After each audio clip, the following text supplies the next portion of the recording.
switch headphones so I can actually hear what you're saying now. There we go. All right. So I think all good. I think we're set and the levels are okay. One day I'll do like a sound check before we start streaming. Someone told me that's what professionals do before, you know. Check anything before just going, oh, it'll be fine. Just go live. Yeah. Imagine TV like that. TV like that would be amazing. I mean, that's you know, there has been TV like that. Do you not remember what was that Channel 4 show that I can't remember, but in the 80s there were quite a few like chances for people to make TV shows that they weren't kind of really, you know, necessarily skilled at. I can't remember. There was definitely and Channel 5 and Channel 4 when they both started both had these kind of like wacky kind of, you know, young adult programs where things went wrong a lot, and that was a lot of like just start sending, you know, just start recording and it'll be fine kind of logic. See, you're asking me about a time that I can't recall, I'm afraid, because too much drugs in the 80s or 90s, or I guess I to be fair I was like 11 or 12, so you know. I'm a 90s baby. Yeah. Oh yeah. Okay. Fine. So that's probably, there was limited drug use in the 80s, I'm sure. Yeah. All right. Anyway, off the subject of 80s drug use, we're gonna try and do 2B, and Ethelred's on half-term holiday with, you know, covered in a mountain of children, so he's not going to be here. So we'll probably do his division as well, which is 3C, and then tomorrow with Danton, I'll do Champs and Danton's division, which is 1 something or other. All right. And OBS has an update, and I've not done it, so if it goes all horribly wrong, well, you know, oh well, such is life. I think that's it, right? Should we just get into this then? Yeah, just jump in, I think. Okay, so the first game of the week was it was your was your game the last you know, game in terms of when they were played? I think maybe it was. No, I played mine quite early. I played mine Thursday night, so I don't know when everyone else played, but I would assume Thursday night wasn't the last game. Oh yeah, well mine was the first. I played before we did the last. You played like Wednesday lunchtime, didn't you? Yeah, basically, yeah. I forgot it wasn't quite lunchtime, but it was early. There was a reason. It was like to do with the schedule where me and my opponent had like, you know, limited scheduling options, so you know, it had to be kind of early. But anyway. Yeah. So the first game in the list of games played is your game, where sadly your beast and one of your warriors got MNG'd. Yeah, which is convenient for my next opponent, but also we were talking about being glass half full, glass half empty a minute ago. Mm-hmm. The half full side of it is it's a much smaller TV gap between the two of us now.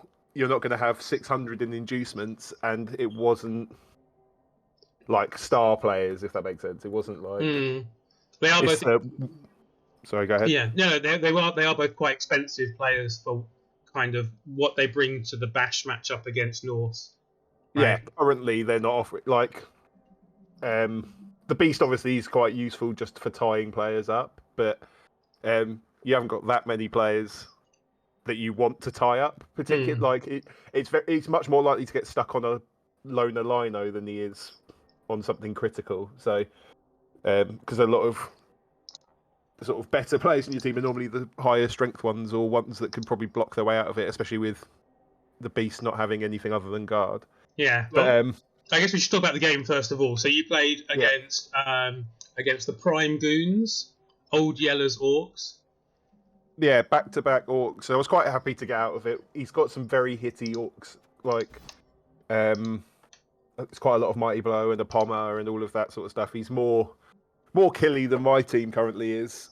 And surprisingly, it was 2 armor 9 pieces that went out. He didn't actually manage to. I don't think he even KO'd a AV8 or a Rotter or anything like that. And I gave him a full line of rookie Rotters for my sort of the defensive 1 turn. Mm-hmm.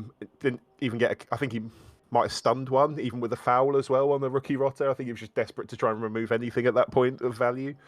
And then the team sort of crumbled on my defensive drive. So I don't think he got any removals at all in the first half, or at least nothing major, and then I think I ended up with 5 or 6 KOs in the second half, and just I think I ended with 5 players turn 16, but just managed to throw enough warm bodies in front of him to make it difficult. I think I pushed the guy out of range, and that was about it. But no, it was a good game. Classic sort of bash matchup, a 1-0 win with someone dying on both sides, I think, or something. No, last week was my death. No deaths this week, just 2 MNGs. Yeah. And just everyone piling around the middle, the LOS beat each other up for most of the turns, then I take it. Yeah, he got, I think, the reason that I got to score it, he pushed quite hard down a sideline, like turn 12 or 13, and made the numbers advantage that he had much less useful, because I only had to defend half the pitch. Because the Orcs obviously can't swap sides that easily. So I think it was more a positioning thing in terms of I left a gap and he tried to sort of force through, but by leaving that gap, it allowed me to use the players I had left better. You did make a pass over him. You had an intercept chance, which is, was that part of your... No, that was after he failed to... He had a lot of dice to score on his turn 16, and the ball was on the floor, so then I dodged Super Rotter out and just vanity passed because I could, essentially. Oh, okay. So it wasn't like a crucial pass over him, if that makes sense. It was just SPP farming at the end of the game. Cool. But yeah, I think that was the main sort of thing that stood out, is that sort of push allowed me to still have the numbers. But losing 2 players, if I was going to have 2 RNG players, especially a Nurgle Warrior and a Beast of Nurgle, it would probably be against your team that I'd want that MNG, if that makes sense. Yeah, I mean, they're both guard players and they're both strong players, but Norse kind of, try and... They are a bash team, but they try and spread out a bit more, and they're not a team that, generally tends to get guard locked or strength locked. They want to be, all over the shop, don't they? So, yeah. And yeah, it's going to change my game plan massively, to be honest. You've still got 13 players. Yeah. Actually, you've got a bit of bank as well, so even less inducements than I was originally thinking I had. Yeah, I think it's somewhere around 200. Obviously, depending on how everything... I haven't worked out the loner maths exactly and all of that stuff. I think you get 150 in loners, and I've got to lose 30 bank. I haven't done the exact maths, but it's somewhere in that region. Yeah. So it's still a little bit of inducements, but it's not the 500-600 it was originally looking like it was going to be. Yeah, I worked it out as less than 200, so 190. But if you get rid of that 30, then obviously it's going to be 160. But I guess we should talk about that after this. I guess what we should be talking about is predictions. Do you want me to bring those up, or have you got them? You can. Actually, it would help if you did that. But for now, I can tell you that basically, Ethelred, Spider, Danton, basically everyone thought that you would win that game. So, Ethelred, Spider, Danton, Core Knight, and Dreamland all get a point. And also, hello, Lehman, how are you?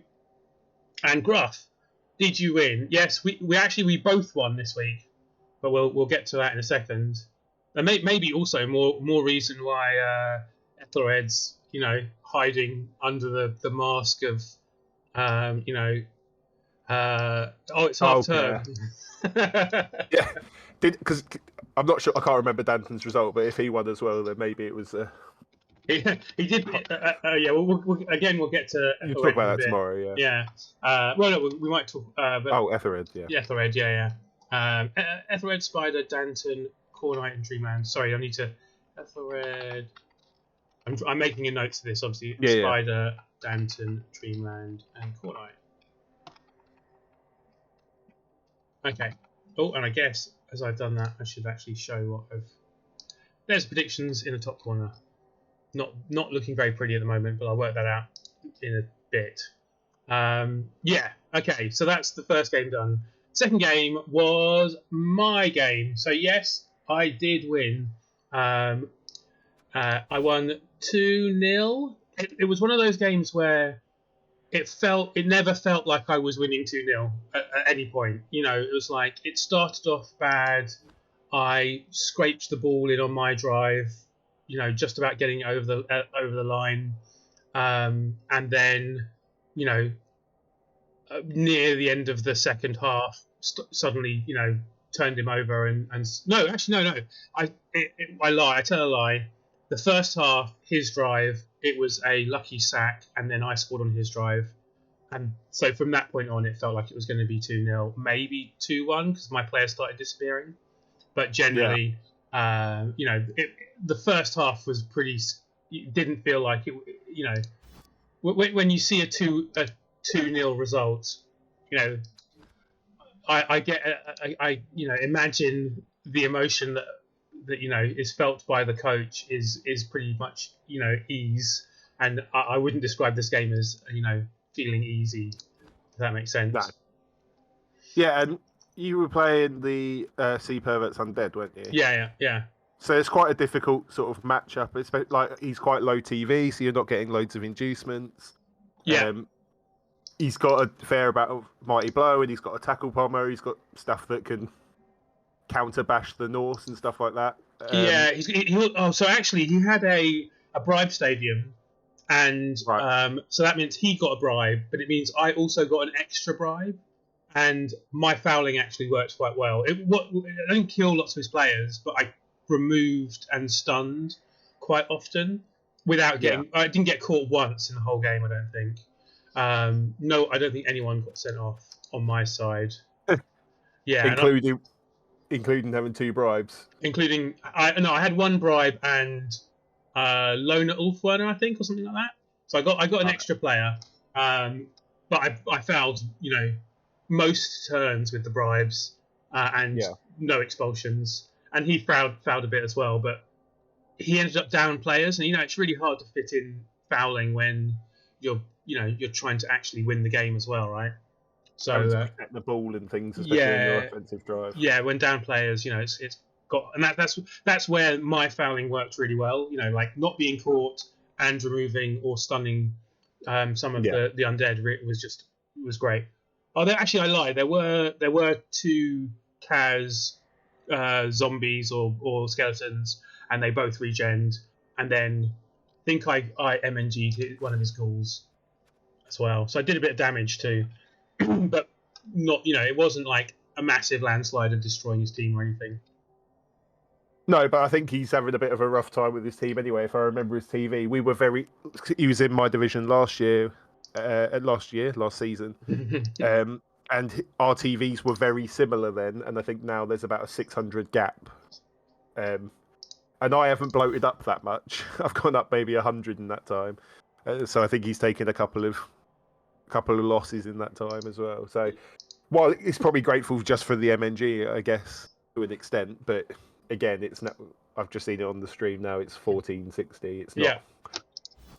Which I guess is prime undead territory. Yeah, if you ignore the other stuff. I was talking to him, and he was saying that that being a lower TV is actually not bad for him, because he gets, this is where undead is at its best. It's just obviously when you're playing against 2,000 claw kill teams, then they don't really have that much in the way of great inducements against that kind of thing. And I think it's quite light on claw, like, as considering we're starting to head towards the top end of the league. In like the team that's sort of the most threatening to a lot of these teams is an Underworld team, which isn't normally something you say about this sort of thing. Well, Underworld can be underestimated. I think they are still pretty killy. But he has definitely lost a mummy, and he's definitely lost lots of ghouls over time. So obviously I think he had a plus strength zombie at some point as well. Yeah.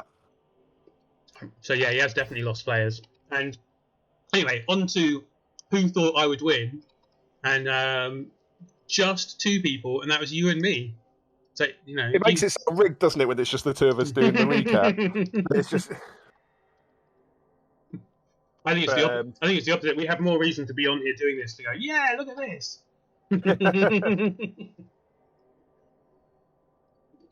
Sorry, I'm nibbling some lunch at the same time. All right. So the third game, was the Serial Sinkers against the Skull Eaters. That's Orcs Vamps. Yeah, Orcs Vamps, exactly. And it was a draw, which is like, I guess, draws are the most likely thing. I know that is a draw that Spider didn't bet on. So One of the few draws that he didn't go for. Yeah. I was surprised at this result as well, just given off the previous. I know it's a really small sample size, but I think the Vamps had played 2 Bash teams in 2 games and quite handily taken apart the first 2. So, I mean, that's what that is what vampires are best at. The main reason people play them in these kind of long leads, because there is a lot of bash, slow bash, and vampires are great at taking advantage of teams that want to cage up and want to slowly move the ball up the field.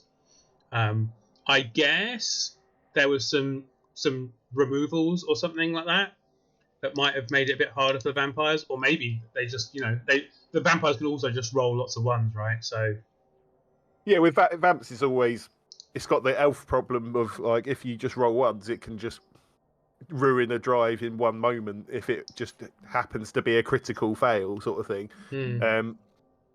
So like with Vamps, if you're carrying on a vampire, it's always a snake away from just not moving the ball into range or not scoring or anything like that. So you don't know, but it's definitely a good result for the Orcs, I'd say. Like getting out of that, no damage, a draw against a team that's pretty much like the hardest matchup possibly for high TV Orcs. Well, apart from maybe higher TV Claw. Yeah. It's not a good one, so I think he's done well there. Yeah. I found the stat which it was pointed out that when I found the intercept chance on your game, it had no effect. But I'm going to jump to conclusions and say that the Orcs intercepting the vampires may have stopped it being a vampire win, basically.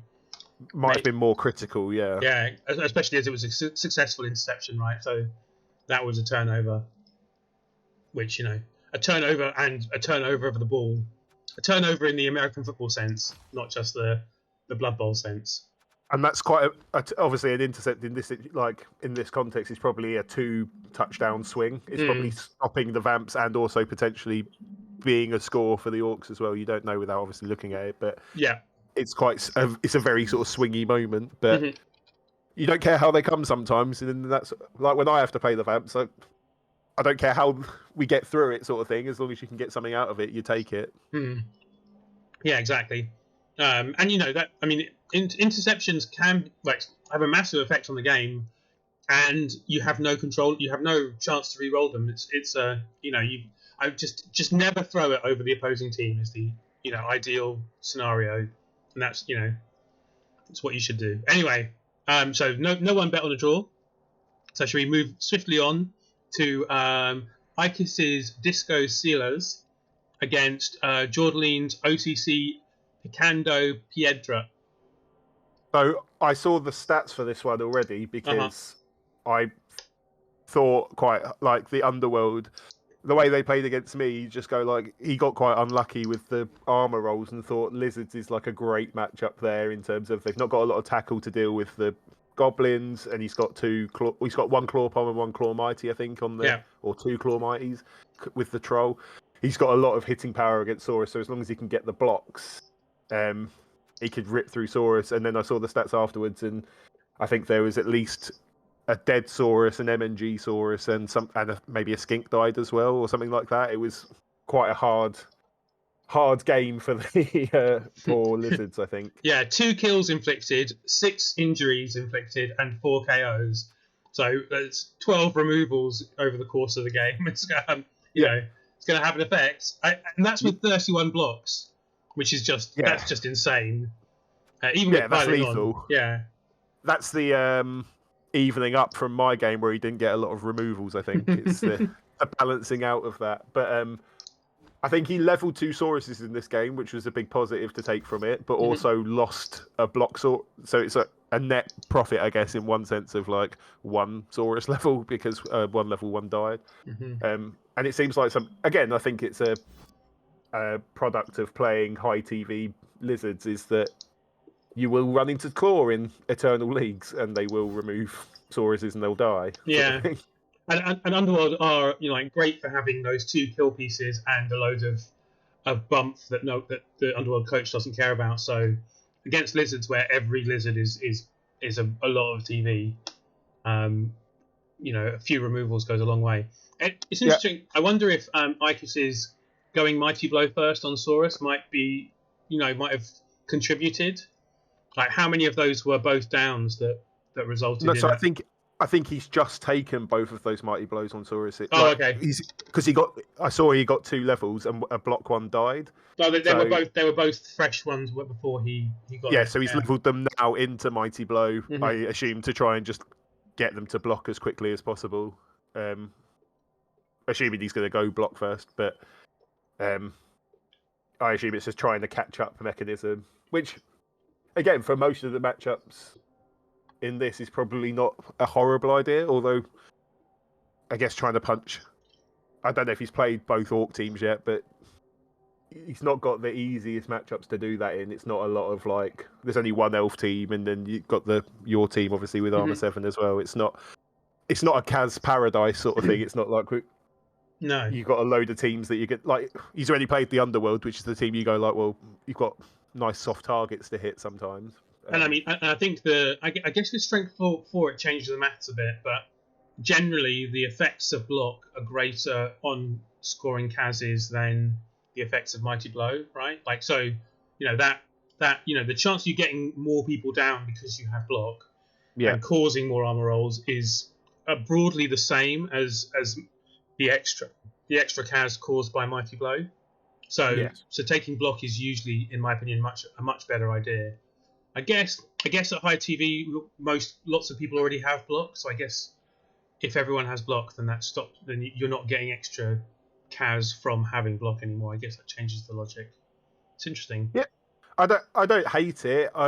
In Eternal, I'm always proven by the team that I have. I'm much more inclined to go a more conservative route because you've got you're not. It's not like CCL where you've got to qualify lizards in 20 to 25 games. So every Saurus loss, you've got to get them going again as quickly as possible. But... I mean, we are still near the top of the table, near the top of the league, right? So it's not a great time to be rebuilding a team, and maybe just a Blocksaurus, even if it remains a Blocksaurus, is a better thing to have than a Mighty Blowsaurus that levels in 15 games.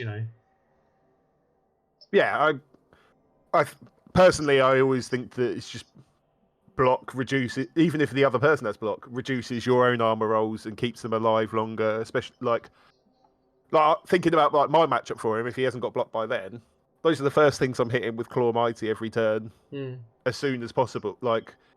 Because I've got a 75% chance of knocking them down, and then I don't know the exact maths on just Claw Mighty removals, but it's higher than the chance of me getting it back. I'd much rather have them with Mighty Blow and take maybe one extra hit with Mighty Blow than I would have done if they both had block, but I'm probably getting the chance to remove them much earlier. Yeah, exactly. The fear of losing them is big for me as well. Yeah, and Lehman said, would you ever pick Mighty Blow on a Saurus as a first skill? And interestingly with Norse are one of the cases where I think Mighty Blow as a first skill is more acceptable. So actually there are 2 times where taking Mighty Blow first to level up faster makes sense. And that is if you have Frenzy, so all foreigners are a candidate for taking Mighty Blow first, because the change in odds that Frenzy affects on knockdowns means that taking Mighty Blow first, the combination is a massive boost to getting SPP. And claw players. So if you've got Chaos or Nurgle, taking Mighty Blow first, it's not great, but it means that when you've got Claw Mighty, you've got a massive boost to getting Kaz SPP. There aren't many other cases where I would choose Mighty Blow over block, just because of the vagaries of being able to hit non-block players with block versus Mighty Blow's effects against, Mighty Blow is great against AV7, not so great against AV9. I agree on Eternal. I definitely agree. I think if it's CCL or a format like that, it opens it up to a few more pieces that I don't hate it on, because if you're playing a maximum of 20 games or 25 games to try and qualify a team with the best record, then something like Black Orcs, being able to get them a third skill, it's just adding stuff on, I guess, if you've got that sort of time frame. Whereas in Eternal, I think you're right in terms of, unless it massively makes what they're already there to do better. It doesn't add that much. I mean, I don't generally go Mighty Blow on Sauruses anyway in the limited amount of lizards I play. Like, I don't, unless it's like I'd probably put like a 5th skill maybe. As Mighty Blow, I'd much more do the control. Yeah. Block guard, stand firm, step first 3 on all, maybe break tackle on 1, just for flexibility. But again, like I said, I don't hate it. I think I understand the reasoning, even if it's something that I wouldn't do myself. I wonder if it's a sign of desperation about losing Saurus as well. Like I'm tired of having a Saurus or 2 without skills and want it to go faster.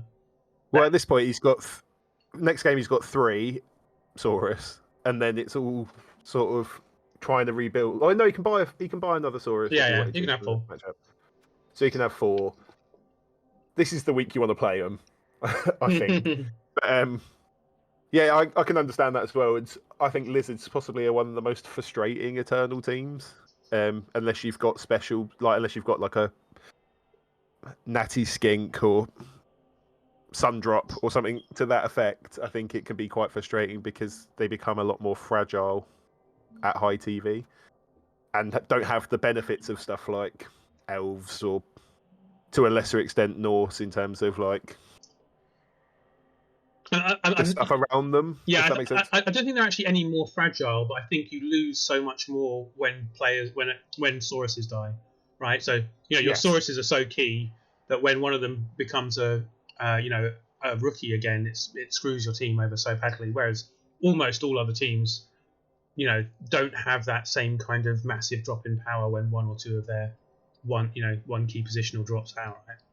And if you compare it to, say, for example, like trying to rebuild a Chaos Warrior with a similar stat line in a lot of areas, apart from one key area, which is the agility, so you can feed them touchdowns a lot easier. So it's a lot easier to even Nurgle. It's 75% with a reroll to flip it to a Nurgle Warrior if you've got the space, whereas it can be quite hard to risk on Saurus. I'd argue that a Nurgle Warrior kind of coming with foul appearance and disturbing presence, whichever one, I always get them mixed up, but whichever one is both. Yeah, but whichever one is causing them to get less blocks to the face, I'd say that player is already quite well formed. He has, even a new one is not that bad, but a new Saurus, it's so easy to just tie up. Yeah. I wonder if that's another choice about why he took Mighty Blow, actually. Like, if he gets tied up a lot, at least he can punch them off more effectively. Yeah, like he gets more free hits. And... Yeah, maybe even people like me who are playing AV7 teams won't want to tie them up to the same extent because of fear of the Mighty Blow. That's intriguing. Anyway. Yeah, it's an interesting one. I'd want to stick blodgers on it straight away. That would be like, just go like, right, here's my blodge Nurgle Warriors. You go and stand over there. And... Blodge Nurgle Warrior is not a phrase that most people are allowed to deploy in the defensive. Yeah. I suppose it's a unique trait to this team. Yeah. One of my Blodge Nurgle Warriors. All right, so someone. So who did? I went for the Underworld. I went for the Underworld, and so did you. Oh dear, it's starting to look even worse. I think very highly of the coach on this one. After playing them in the first game and the way they played, I think. Not really. Yeah, I think very highly of that coach. I think he played very well against me. I haven't watched his second or third game. I don't know whether he's up there with us on points. So I don't know whether he got lucky in the second or third game. Obviously, in that one, he just removed the whole team. It's hard to say too much from that. But I think he played very well against me, and I liked the matchup. Interesting. It's good to know for whenever I face him. All right, so after that is Iltanir, the Garden of Even, and Bob's Vincent Price All-Stars.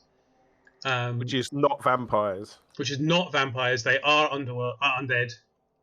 No, they're orcs. The Vincent Price All-Stars. Oh, no, they're not one of the orcs, sorry. Yeah, they are undead. 2 undead, 2 orcs. So, I can understand getting mixed up. And it was a draw between elves and undead, which surprises me, at least. It was a 2-2 draw is surprising as well. The fact that the undead scored twice. I could see a 1-1 draw where they ground it out and then the elves quick scored and then defended or something to that effect. But a 2-2, I assume, and has he got a at least a near natural or a very competent one turner, the Wood Elves? Oh yeah, he does. Yeah. Well, actually, no. I think his like movement up catcher was out for this game. In fact. Okay. So he does have a movement up catcher, but he was MNG for this game. So it seems like he got punched a lot there as well. Yeah, I mean, but not very much in the way of removals. No, that's what I mean. Like, that's what was surprising. He's not got a lot of players left now. So the orcs, the undead. God, maybe anyway, fine. Yeah, that's my fault. The undead caused 6 KOs and 1 injury, but the Wood Elves suffered 5 casualties. So they self-inflicted for. Yeah, so they do. When they played me, I do think they went for some dice, and that can result in a dodge or a GFI too many will result in injuring their own players. And I'm guessing that is where the missing 3 players came from. But it's not 3 small players either. It's 3 quite valuable players to the team as well. But so then maybe depending on when that was, maybe it was a really good draw. Like maybe they had 3 players and scored the 2-2 sort of thing.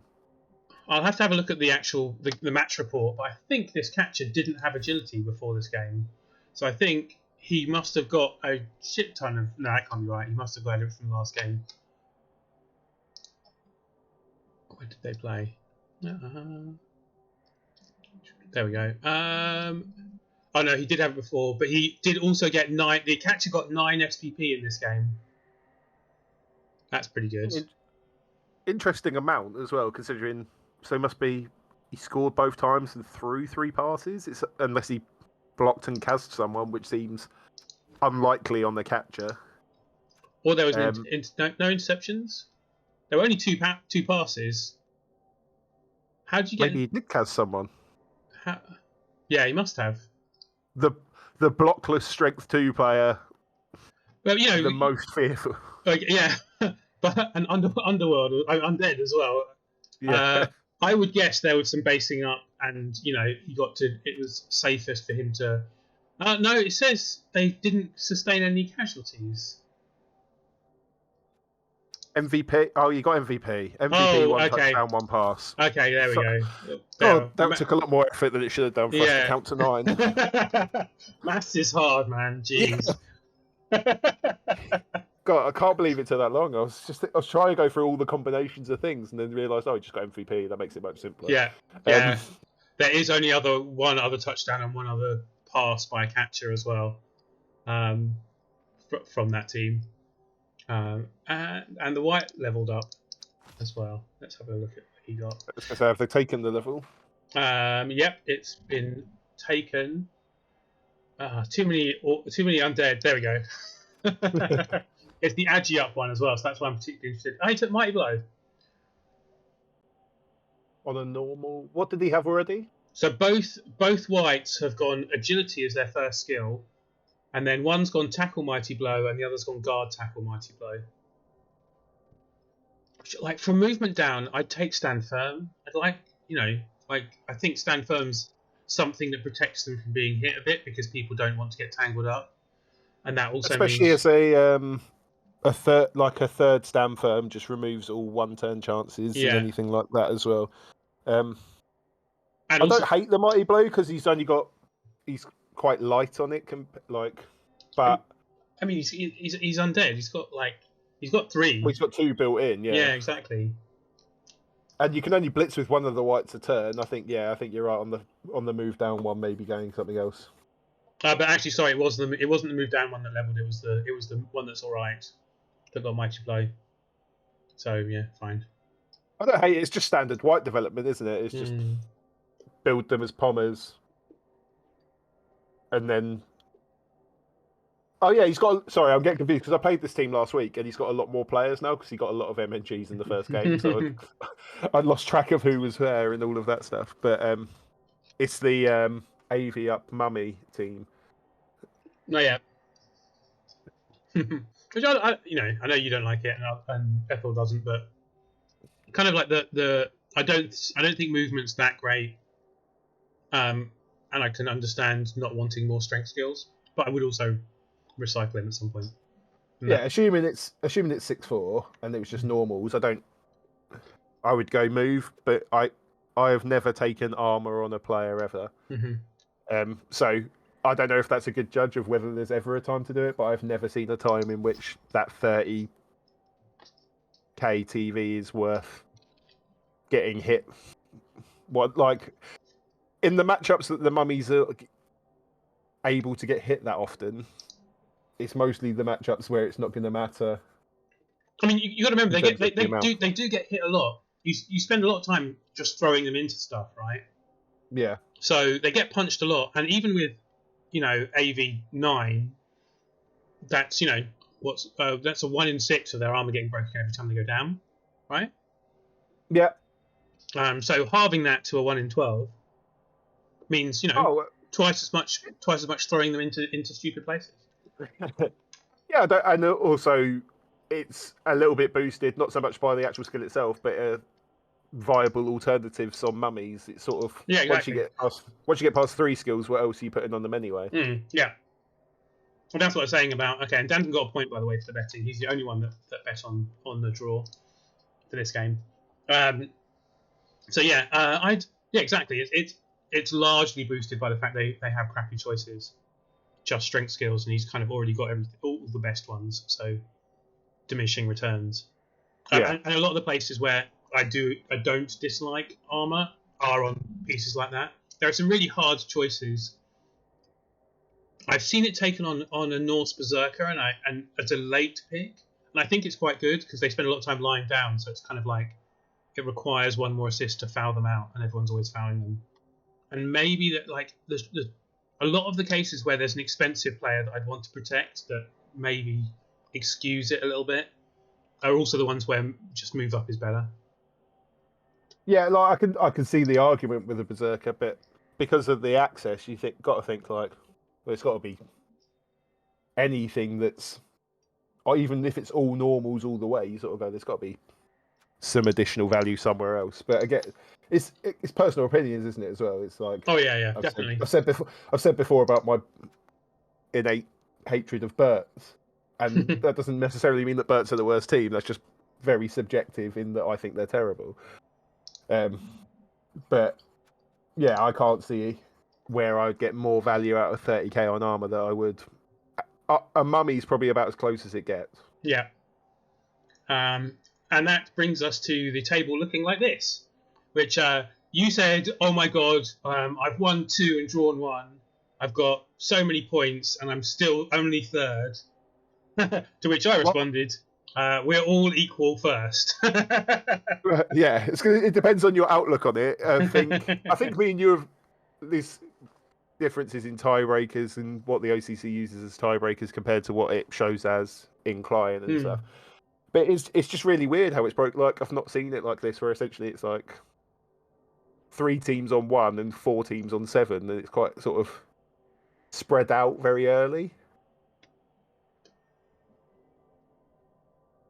compared to sort of what we usually sort of like. Normally you'd see like a team on 9 and a team on 0, and everyone else in between sort of within 3 points at this stage. This is kind of the reverse of the usual the kind of bell curve, let's say, where it starts off very narrow and gets fat in the middle, and this one there's 2 ends, everyone who's won lots and everyone who's lost lots, and then a small number of people in the middle. It's fine. We're gonna break up that lead pack this week one way or another. Well, unless we draw in both the other 2 do as well. But I was like, this is, one way or another, it's getting broken up a little bit. Yeah. So coming on to that. It was a purposeful segue. That was a full setup there. Yeah, well done. Yeah, good. Although, unfortunately, we're the last game of the week, so we can't talk about us yet. First game is Prime Goons against the Garden of Even. The Orcs, I assume, because, half the teams are Orcs, against the Wood Elves. If you don't know them, they're Orcs. If you don't know them, recognise the name instantly. If you don't recognise the name instantly, they're either Orcs or Undead. Let's just assume that. Yeah. So they're the Old Yellers Orcs against the Wood Elves. 2 teams who are on the bottom end of the table at the moment. We had a quick look a second ago at the Wood Elves, who are missing a lot of players. So they're going to get bunch of loners. It's close to the point where it's easier to count players who are there than missing players. As is high TV elves in Eternal Leagues. Yeah. So he's got more than I thought. I've just seen you bring it up on stream. He's got 9. Yeah, exactly 9. So his TV will actually be 1530, maybe 1520. And I mean, he's still got a good, scary, strippy wall dancer and a movement up catcher, and so he's got weapons. But I fear against the orcs. Well, actually, yeah. So he is going to get a bit of inducements. What did I say? 1530. So yeah, what's the orcs is 19 something, isn't it? That's 1800. They're missing other orcs. one black orc. So yeah, he's got the tools to deal with elves. Yeah, and it's just, again, he's just going to throw loners in front of the 2 good players and hope for the keeping them alive and get the turnover. That's what I imagine the strategy would be, especially hit like after you said about he's been quite aggressive with his use of the star players. I think it will be a hope to keep the War Dancer in a good position and steal turnover, quick score, and hope to win 2-1. Well, that would be my approach, at least, sort of mentality-wise, before anything started. But it's obviously in these sort of matchups, it's always liable to enough things get punched by turn 4 that the War Dancer's getting hit every turn and it all falls apart. Yeah, It is one of those things though where Mighty Blow sometimes doesn't work, as we all know. So that puts a little bit of a question mark on it. Not sure who I'd favour in this case. I guess the orcs are slightly better off on the assumption that they get removals. There's always the chance that the elves just roll dice, right? Well, they'll have a wizard as well, won't they? Well, that's the thing. So I guess they probably will pick a wizard, but that means they can't afford any other very much more inducements, right? They're getting 270. Wizard and another loner line elf? Yeah. It's not wizard great. and extra Apo? Yeah. Just for a bit more sustainability? I mean, they've got quite a lot of money, so they could, and they don't need to actually buy more players, do they? They're all back next game. Yeah, exactly. Maybe they want to save enough money for a lino or 2 because they're down to 12. But they could spend a bit of bank, is what I'm saying. Could probably go as far as getting Wizard and Eldril. I do love Wizard Eldril. Yeah. Against orcs as well. Yeah. That sort of plays right into what I was saying of just steal on his drive, quick score on yours. Bank on the fact that orcs can't score twice in 6 turns. Yeah. I'd go all in on that strategy. I think that's probably the best chance of winning.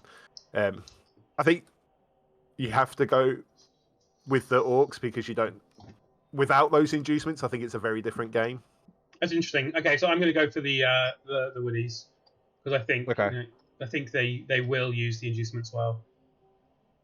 I think he's quite competitive as a player, but he's a bit dice rolly in game, if that makes sense.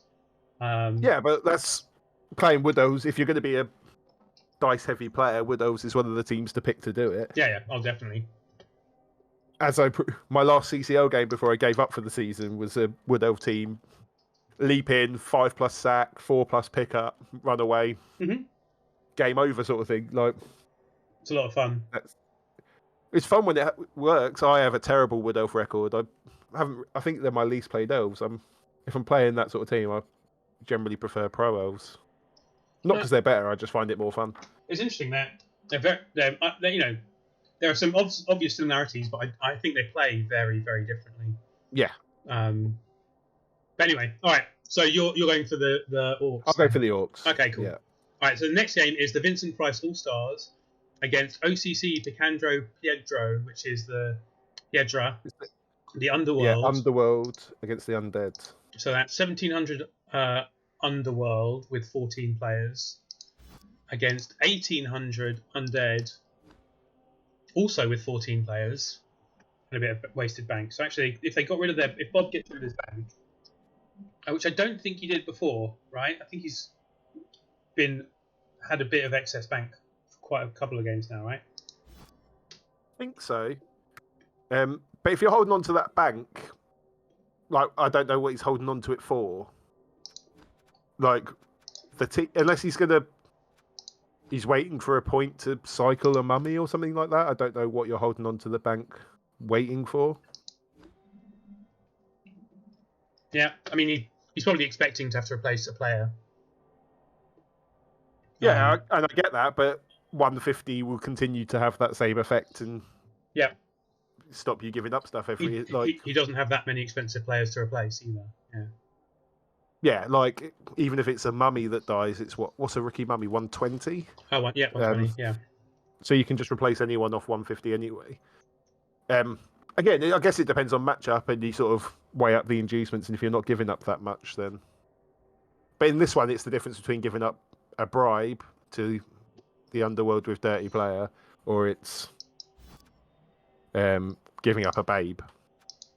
Well, obviously you can scum and stuff as well, but it's different. Like, I think that 40k makes a big difference inducement-wise. The Underworld are less likely to throw money away because players die on Underworld all over the shop, so you rarely want to be wasting money on inducements. Yeah, so I would cut the money and limit the amount of inducements you're giving up to them. He might still use the 40k to get a bribe, which is what I would imagine the inducement would be if he was going to do it, but don't give it for free. At least make him have to spend the money when he's less inclined to want to. Yeah, I agree. I think the Underworld are probably going to win this one. He's been on I looked at some of the stats at the end of this week, just sort of seeing like Kaz leaders and death leaders and all of those sort of things. Mm-hmm. And his killer's already got 8 Kaz in 3 games. Like, I think my Claw Mighty is on 2 and he's like 3rd or something like that. His Claw Pommer is already at 8 Kaz and I think he has played like the elves and stuff like that, where he's going to have targets to hit. But I mean, you say that, so he drew 1 game against you at the beginning of the season, right? Since then, other than that, he's not lost. He's won every other game he's played for the last 7 games. That's pretty impressive. Yeah, like he's on a good run. Like, especially with Underworld as well. Obviously, not a tier 1 team by any stretch. Yeah, he's like I said, he played very well, and I played against him. He knows how to position in a way that doesn't expose his killer easily. Mm-hmm. He obviously has just the standard Claw Mighty second blitz threat if it's not in a position, like if he can't either pom safely or at least retreat back and without piling on. He's not the one of those that holds down the button. He will pick and choose opportunities. He's quite smart about it. And yeah, obviously, just having those weapons against the regen team, it's slightly less scary than it is against like the orcs and stuff he's played and the lizards. But yeah, I definitely think it's a tough one for the undead. This kind of the way the undead's been built as well. They're and the way that Bob has positioned his players willy-nilly down the list suggests there isn't much of a star system going on, is there? This is a lot of average players, so maybe removing them doesn't hurt him as much. Is that plausible? Maybe other than Movement Ghoul, none of them are like amazing players, are they? No, and also I've played both these teams, and just thinking about what got Bob into trouble against me and allowed me the win in that allowed me to get out with the win, was allowing me to tie up players, and use sort of I got isolate the mummies on rotters and then use the Nurgle warriors to tie up all the strength 3. Whereas the Underworld don't have, if he gets into that same sort of situation, the Underworld doesn't have that same option, if that makes sense. He's blitzing on a 3 rather with his claw. Like, I had the advantage of I blitz with Claw Mighty on a 5, like a strength 5. So it's much easier for me to clear the mummies compared to the situation. But again, it's like after playing the Underworld, I think he'll be smart and sort of try and isolate the mummies on Goblins. Gobbos, Mm-hmm. and leave them chasing them around in the midfield, and then slowly pick off the sort of not the star players, but the sort of the positionals. So you're going for the Underworld. I'm going to go for the draw on this one. Actually, just maybe just be different, but we'll see. I don't think the draw's a bad result. I wouldn't be surprised if I saw that again. Like, both of them were very inclined to go for the 8. Like, I went 1-0 up against Bob at halftime, and he showed no inclination of trying to quick score. And he sort of tried starting forcing it about turn 12, but it wasn't like he didn't go for the immediate 2-turn or anything like that. So I think a 1-1 draw wouldn't be a surprise either. He is currently top of the table against bottom of the table, though. Yeah, and I think that obviously factors in, but I don't know the coaches outside of playing them once for the first time this season. Yeah, and me not at all. So you know. And I played quite well in the game that I drew, and I played much worse in the game that I won. So I don't know how much that values in or something like that, but that sounds very Blood Bowl. Yeah. Stereotype. Okay, so the next game is Icus's Disco Seeds against Gilead's The Skull Eaters. So the battered Lizards, who another team where it might be easier to count the actual players rather than the gaps. Yep, they have 7 players. Maybe an 8th because they have enough money to buy a Saurus. Yeah, and I'd probably buy the Saurus. I mean, they have to really, you know. You just want them to get going as soon as possible, don't you? Yeah. Like, even though it will leave them on low bank, you just need them to get going. Yeah. So. And he'll have enough inducements as well to get Silly Billy, so that'll be 5 Saurus if he does both of those. I mean, he could probably get another Saurus as well. This is the 1930 Orcs that he's facing, right? So if he buys a Saurus, that's what, 1490. So we still have 440 in inducements minus 3 skinks, 260. If I've got that right. No, so just enough for Sibley then, because he's like 250, right? Yeah, so I'd get Silly Billy. And then you'd have 12 players, 5 Saurus. I think that's about, like, it's obviously not ideal, but it's about as good as he's going to get in the current beat up situation, I think. Yeah, it doesn't look good, does it, against this Orcs team? Yeah, it just, like, it's obviously in general quite good matchup wise, but I think the Orcs outstrength them. They have tackle Mighty Blow to pick up. You can't leave a skink exposed, or they are going off the pitch. Yeah. And then we talked about the Mighty Blow first Sauruses. Like, if you get them on a Black Orc, you could. Again, maybe it's more me. I'm throwing 1 dice at those Sauruses all the time and making them get up off the floor. You're going to get the block advantage, I'd say, as well. Yeah. It's a tough one. I mean, obviously the Lizards have movement in their favour, but yeah, generally.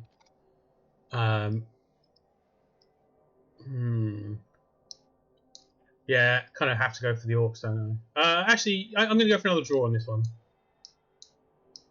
See, I feel like I'm letting myself down prediction-wise because I very rarely go for draws. I think I went for 1 across all 4 divisions for this week. But no, I'm going to go with you on that. I do think it is drawable, a very drawable game. But I think that would be the Lizards, doing well. Happier with that point. Yeah, exactly. Yeah. Oops, wrong button. All right, and that means the last game of the week.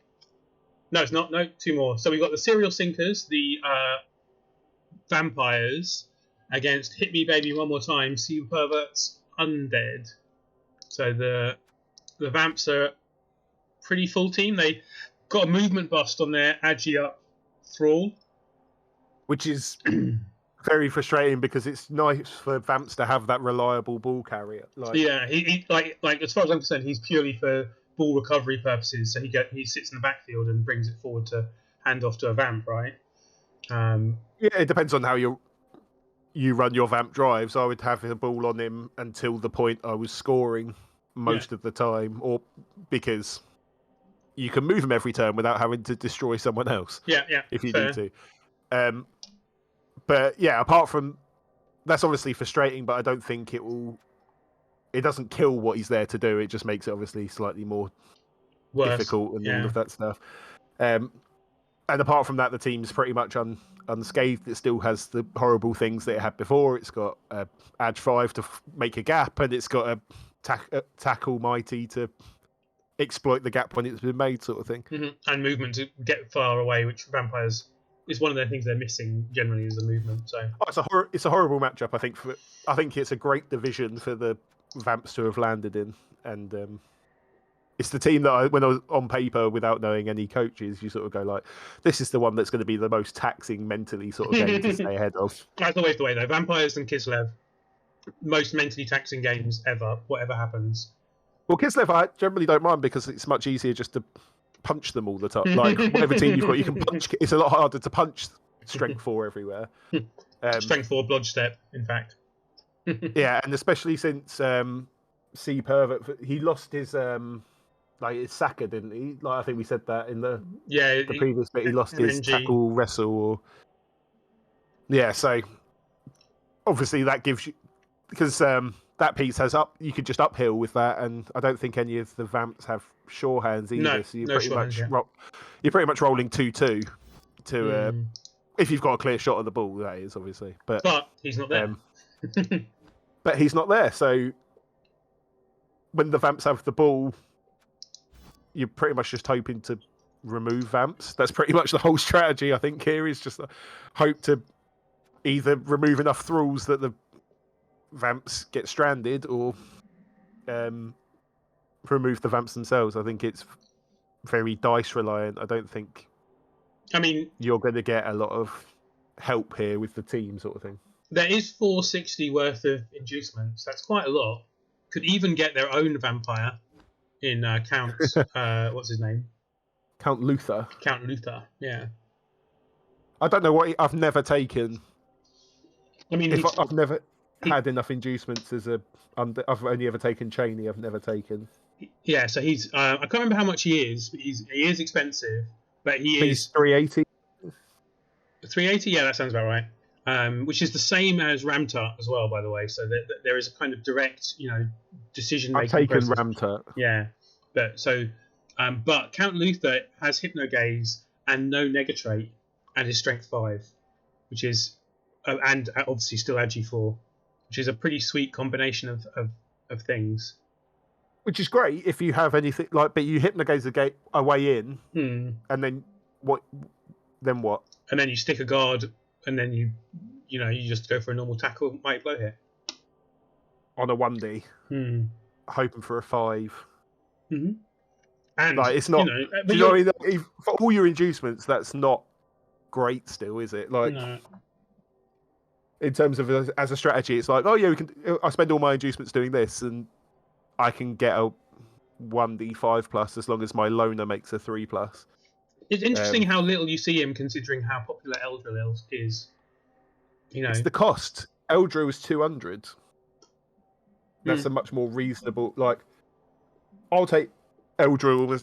If I'm playing as elves and down TV, first thing you take is a wizard. Second thing you take is Eldril. In almost every situation. I'm very unless I'm playing something that I need Moranian's tackle and strength or something like that. That's pretty much just. If 150 to 300, take just Wizard. If 350+, take Eldril and Wizard. So I think it's that cost difference. Because Strength 5 and Hypnogaze, no Negatrait is all really good because it just means it's a free. It's free as a 3+ compared to Vamps. You don't have to worry about killing something or anything like that. But at the same time, when that's all of your inducements and it doesn't unlock that much for you. I don't think it changes the game. I think it just gives you... Well, it could change. It gives you that... You probably get one chance at doing it.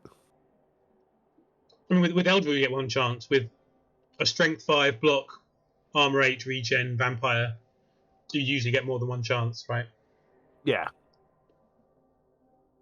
And Yeah, I think he obviously he offers a lot, and it helps keep up in the sort of strength battle. And without your Saka, you have limited other. I haven't got a better alternative, if that makes sense. Like for that amount of inducement spend.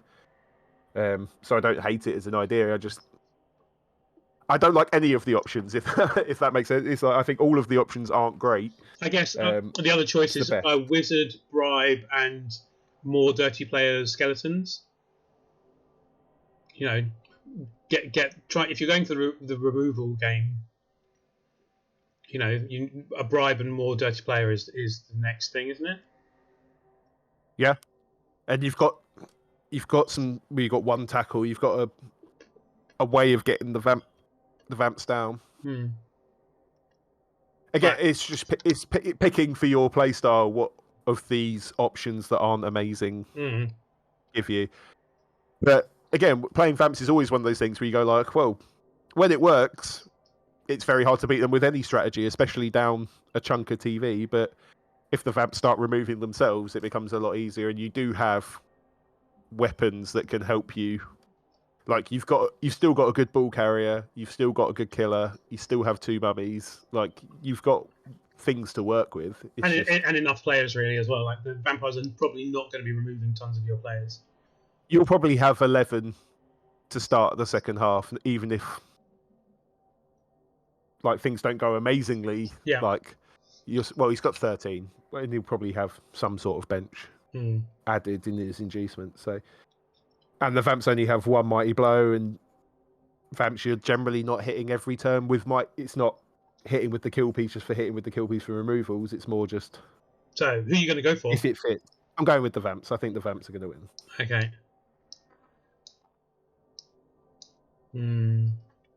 I think this. I'm going to go for another draw. Perhaps I'm change your name to Spider. Jesus Christ! That's 3 draws in 4 games so far. I'm not normally this I go through phases. Maybe it's a sign of tiredness when I go for more draws. It's fine. The next one I'm definitely not going for a draw though, so that's all right. Yeah, I don't think there's any guesses for who each of us are predicting in that game. All right, so should we get on to that then? Yeah. The last game of the week is you versus me. Way. Yeah. Well, it's we need to arrange it at some point as well, obviously. Yeah. I have like half a Norse team as usual. It's getting more. It's more like 60% of a Norse team now. Last couple of weeks, you haven't taken tons of damage, have you? No, just this season. Just an MNG this time, rather than anything actually dying. But yeah, I think I started with 11 players, right? So I've had a few losses. Oh, you started this season with 11 players. I thought you started this season with like this sort of number of players. I thought this was growing back up again. After game 1, maybe I didn't have. Maybe it was just game 1. I can't remember. I think I started with 11. Maybe it was 10. But yeah, so 3 loners. So 1550 against this team of Nurgle, which is 1740 at the moment. But I assume you're going to do something with that bank, so probably 1710. Yeah, I'm not going to buy a 14th, I don't think. I could just for 1 game and then sack again if I wanted to. But then that gives you 200, which is 2 bribes probably. So does the extra player match up with the extra bribe sort of thing? Is it just more likely to get my better players hurt? But yeah, so more than likely 1710, but I haven't thought about it yet. And now down to only 1 guard as well, because 1 died and the other 2 are MNG now. Mm-hmm. But on the other hand, I have 1 guard as well, and he's on a Yeti, so even less valuable. And unsurprisingly, took piling on the Berserker. Yeah, you knew that you were going to. Mm-hmm. And I took tackle on my killer after the last game. Mm-hmm. The game before, with this in mind, in terms of all of your better players have dodge. And yours too, to be fair. There's quite a lot of blodge going on for a Norse versus Nurgle matchup, right? Yes. But it's the thing least likely to get him if he wasn't niggled, it would have been frenzy because it would have been more fun. But it's just asking for him to die that much quicker, and I still need 6 SPP. The block mighty pesty is coming along very slowly. In fact, the only ones that seem to accumulate SP, like I think both the ball carrier Rotter and the killer Pestigore have got MVPs the last 2 games as well. So they're determined to just absorb all of the resources that I need for the rest of the team. In a similar manner, my long-term plan is to fire James and make Joseph the ball carrier. So as soon as Joseph gets a level up, he's getting sure hands, and James is getting fired. It's because of the bloat in Pro. That last skill is like, well, what do I take? There's nothing great. It's kind of it's now is the point at which he's actively bad. I kind of took dodge in the first place because I was thinking one of them's going to go, but now I've got 2 of them. Assuming that Joseph doesn't get killed before James, I will probably fire James at some when Joseph gets short next level. Assuming that ever happens. But yeah. No, it should be an interesting one. It's just like again, I think you don't really mind as well having loners because it's things to put in the way of things you care about as well. I mean, I do like having a bench, and I do want to build up to having a bench, but not yet. Clearly, it's not like wood elves or pro elves or anything like that where you've just got these things that are quite expensive TV wise that constantly get removed and all of this stuff. It's quite nice to have these things to stand in 50k essentially like meat shields. I mean, a lone lineman is arguably better than a skilled up lineman for a Norse. There's very few skills you really want. I think a DP and a tackler. Like I build when I've played very little Norse, but when I have done before, it's always I try and build one as a sacker because you can generally get 3 useful skills towards that sort of thing, and then DP, and then the rest are just to get punched in the face on the LOS. Mm-hmm. And then I normally do the runner as well. But you seem to not like the runner. No, I do. I like the runner a lot. I've had a lot of runners. I tend to start off Norse with both runners. But my runners have all died recently. And they're an expensive player to rebuild. So, and a hard player to rebuild at the top of a league like this. Yeah. I mean, I had one season playing Norse in OCC in the bottom division. I ended up with 4 players. So I clearly haven't got the knack of keeping them alive quite like you have got to the top before. So, like I've been through multiple runners and replaced them several times over, like more than 3 times, I think. And had some amazing runners in that time. But like trying to maybe now, like this is the season where I'm going to want to buy them and level them up. But I want Ulf runners. Like my first priority is Ulf runners because they A, need the most leveling up, and B, that strength and toughness is really needed. So when they've died recently, and I replaced them first, type thing. And the developed one is Armor 7 as well. So but Bloodstep as well gives them a bit of protection. But so like a runner is probably the next purchase, but kind of also not. Maybe a bench is even the thing I want before runner. Not sure. I haven't managed to get to the point where I can afford to make the decision. Like I haven't bought the runner yet. I don't think this is the game to get him. No, probably not. No. But I'm saving up for a bench, and then probably my 12th player will be the runner. We'll see how it goes though. You got 6 games to try and do it. Yeah, maybe I need to get a runner sooner to get him leveled more, but we'll see. So obviously, I'm going for me. Yeah, I'm going for me as well. Yeah, cool. But I think it should be good. Like again, I think we've both got some tools with the ball, and then we've both got some hitting power. And every time I play Norse, I think I either win comfortably or get Kazd off the pitch. I've never really had the. I've had the true Norsings, and then I've had the ones where you just hit armor 7 and they fall apart. I mean, the reality is a Norsing is one of the teams just leaving the pitch, and the Norse coach doesn't know which one it is as much as the opposition don't know which one it is. But yeah, the dice will tell, and like that is the thing as well. I don't think I have a better chance of winning this game. I think it's going to be, it's a scary matchup. I'm quite glad about the way I've built my team for this specific matchup as well, in terms of I haven't gone super claw heavy or anything like that. There's not a load of, especially since you only have your Ulf, the one Ulf you have is armor bust, so it's really only the Yeti that is even affected by claw in any way. Yeah. So having the Blodge warriors and stuff is much more beneficial for this match. Yeah, I'm glad you don't have. You lost your diving tackle, didn't you? Is that right? No, I never had any DT. Oh, I thought you had diving. I remember getting stuck on your warriors, but clearly it was just a normal warrior. No, everyone gets stuck there. They're getting built in the I'm building them super. I'm going to go stand firm and then late skill tents and just try and hold everyone in position and make it really frustrating. I think that's quite an Again, it depends on how long we keep going with these teams, sort of thing. But that's sort of. I think that could be quite. I've never seen it built quite that way. They normally end up at this point going block guard if you're going the conservative route, and then still going claw mighty blow. Yeah. I quite like going full frustration, stand firm, building 4 flesh columns essentially. I theoretically like your plan, but as you say, like I think part of it is just the amount of time it takes to do it. That it's really hard to stick with a team for that long because they don't level up that quickly. So you've already played how many games? So this is my 4th season. Yeah, that's not. This is a very well developed team for that number of games, I think.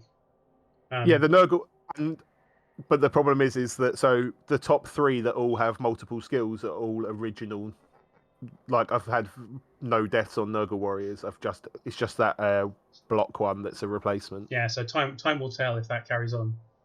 Well, I haven't run into any of the super kill teams yet, but if we keep heading in this upward trajectory, I'm sure 2200 chaos for this team is just around the corner, and I think that's when it could start to fall apart, this concept. But for now, it's fun. Yeah. All right, so should we have a look at Ethelred's division? Yeah, we can have a quick. I've got till 2, so we can do a quick rundown of the games and predictions and stuff like that. Yeah, cool. We'll go through it a bit quicker than we've done ours, hopefully. We're much more invested in this one, obviously. Yeah. And we know more about it as well, so we have opinions a bit more. And the teams are more developed, so there's more to say. I think one of those things where we were looking at these teams before is that, like they don't interest me that much. They haven't had time to grow into anything crazy except, this team's been wrecked and this team's been built normally so far, right? Apart from Ethel and Keith, who I think both have legends. Does Keith have a legend as well? I think it's a newish team for Keith, isn't it? I thought he had like at least a highly developed blitzer. Oh, he does have a legend. Yeah, no, he does. Sorry, I'm an idiot. I didn't realise he played that long for this team. Oh, and he's missing his Warpstone Troll. Did he have a strength up last time you did a recap? I wasn't here for last week's recap, was I? I feel like. I don't think he did. I think he was just Claw Mighty. The last time I saw this team, I don't know if I missed one of the recaps last week. I only did one. Yeah. Okay, so let's get into this. Let's get the predictions in the right place first of all. Oh, actually, I'm going to post our predictions so far into the right channel so we don't forget it.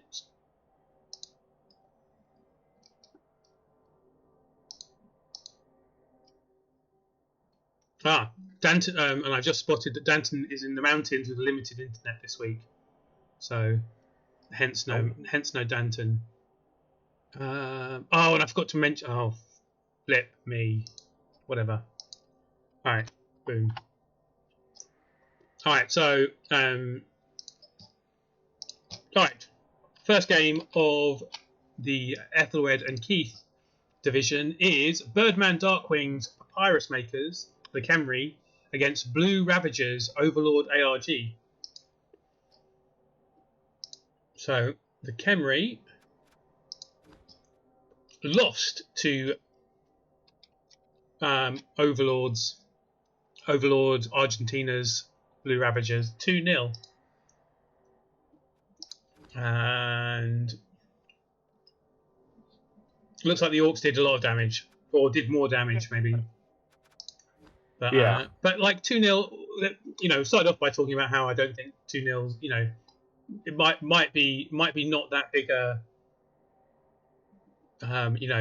swing in terms of the game. It might still have been a close game, but one little change, 1 point.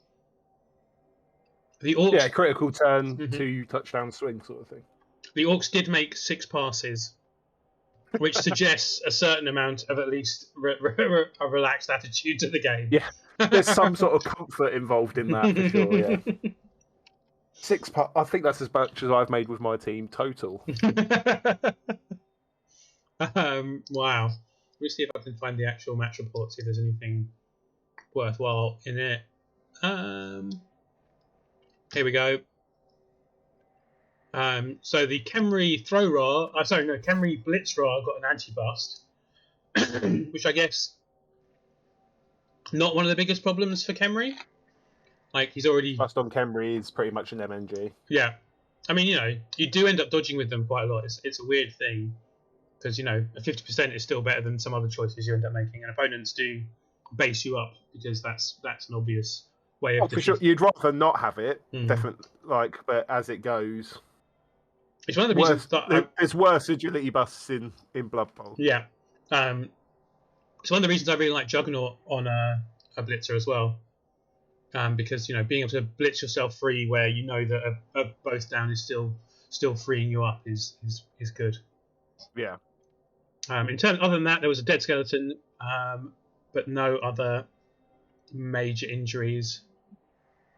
And I'm guessing the passes were made on blitzers who are close to levels on the Orc team. Where are we? Was it 6 completed passes? No, it was 3 completed passes and 3 failed passes. I was going to say that's a lot of dice for 6 completed passes. But it's a very fresh Orc team, and he's got 1 blitzer. I think it's 1 season Orcs, isn't it? I think. Yeah, you're right. 8-1-3. Good start. And he was trying to get. I assume he was trying to get SPP onto the 2 blitzers who are near levels, or the 3 blitzers. I imagine all 3 of them were passing. Or in fact, and the thrower as well is 1 SPP away from. There's lots of players who are 1. Just a few more passes. He's got like 7 players who are within 1 or 2 SPP of leveling. This team's about to become a 1700 Orc team with a lot of about it, with a lot of anti passes, which is why the Black Orcs are getting left behind. Yeah, as is every time I build an Orc team. All right, and in terms of betting, 3 people bet on Overlord, and that was Keith, Cornite, and you. There we go. So another one, doesn't. It's fine. I'm sure they'll believe us, and I'm sure there won't be any complaints about us cheating or anything. Results. No. Okay. Oh dear. Anyway. Next is White Howlers, Right Guard retirees against Eagle Force 1, Scorus 2000. So that's Eagle Force 1's Kislev against where are they? They're humans. Here we go. Against humans. There's a level for the Kislev to take up. And yes, the Kislev did in fact win. Which is what the majority of people bet on. Oh, that Blitzer who got MVP is looking slightly beaten up. Everyone went for the humans. Oh, did everyone go for the humans? Everyone apart from...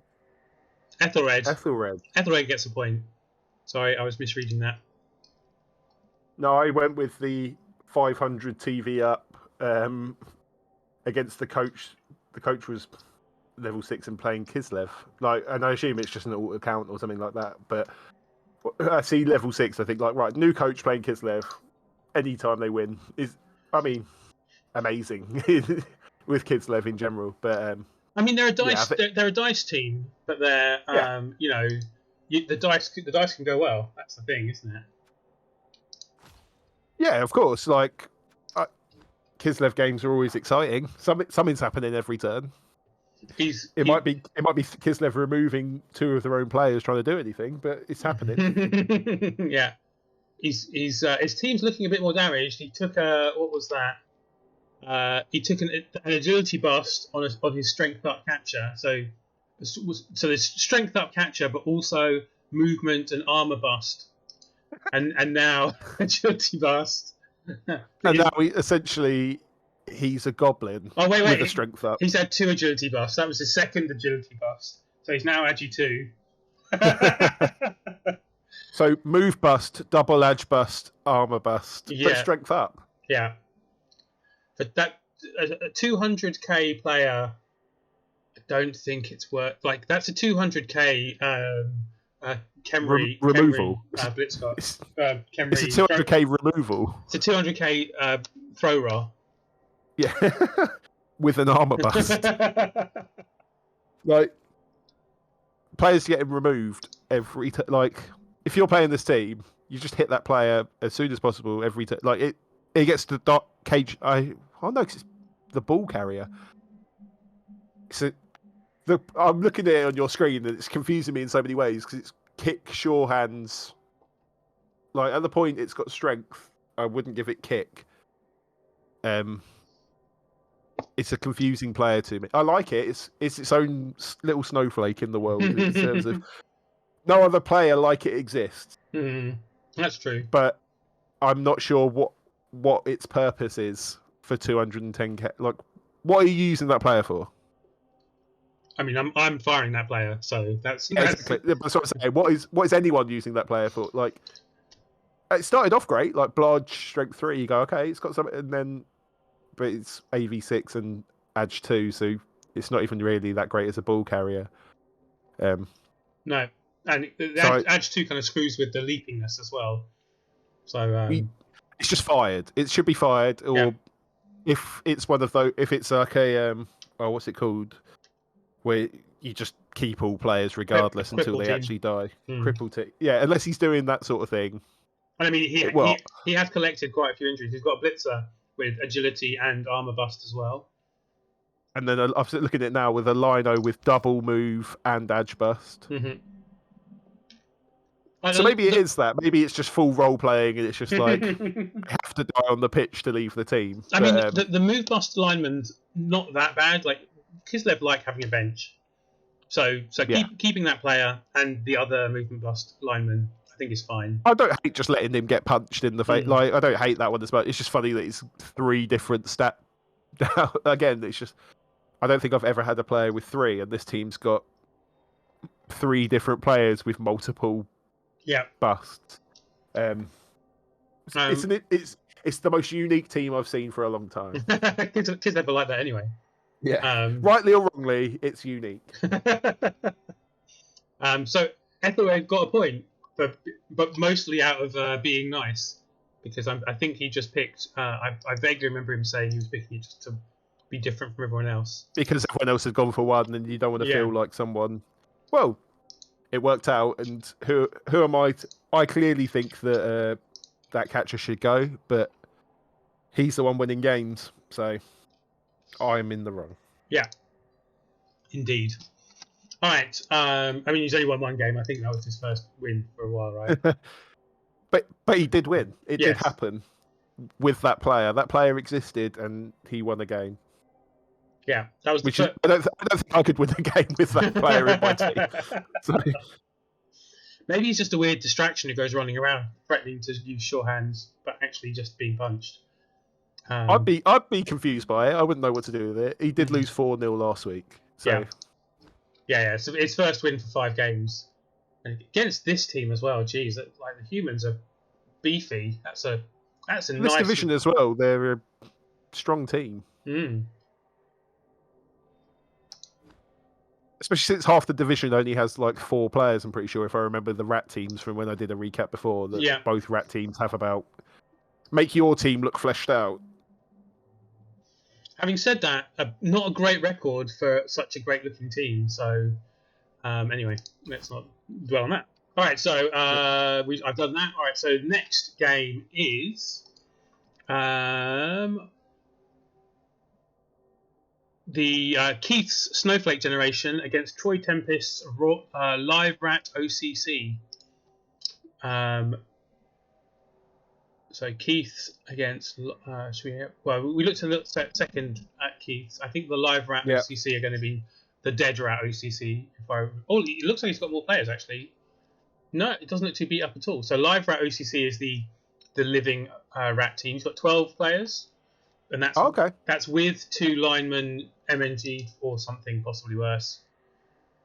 One's niggled, as well as having an agi bust. I'm not a fan of keeping niggled line rats, and the other's just agi bust. So I would fire the niggled player. Other than that, rat team looks pretty together, and they did actually beat Keith 3-2. Pretty good. Yeah. Keith broke armor 24 times. The rats only broke 9. Similar number of blocks. So I imagine there was some claw pumming from Keith going on in that game. But the rats did do an inflicted a kill, whereas I shouldn't say the rats. The Skaven did a kill. Yeah. While the Underworld did not. Where are they? Or is a fake skill. I mean, claw against rats is a fake skill, that's for sure. It's pretty much a fake skill. It's literally a fake skill against rats. Yeah. It was the Disturbing Presence 2 heads goblin who died, sadly. I actually quite like Disturbing Presence there. Like, it's obviously not the best. Like, it's not useful all the time, but I think it does add something. It's something that your opponent's going to forget. Like the amount of times in the lower divisions, especially, that people forgot about Disturbing Presence. I mean, yeah, in my games. Yeah, I've got Disturbing Presence, and people obviously, don't think about it with a team that don't have mutation access. But the Yeti does have Disturbing Presence, and in fact, Keith has already replaced the Disturbing Presence with another Disturbing Presence on anyone vegan. Make of that what you will. Yes, indeed. Joining the team along with Cornlight's less testy, even. Apparently, I'm a snowflake.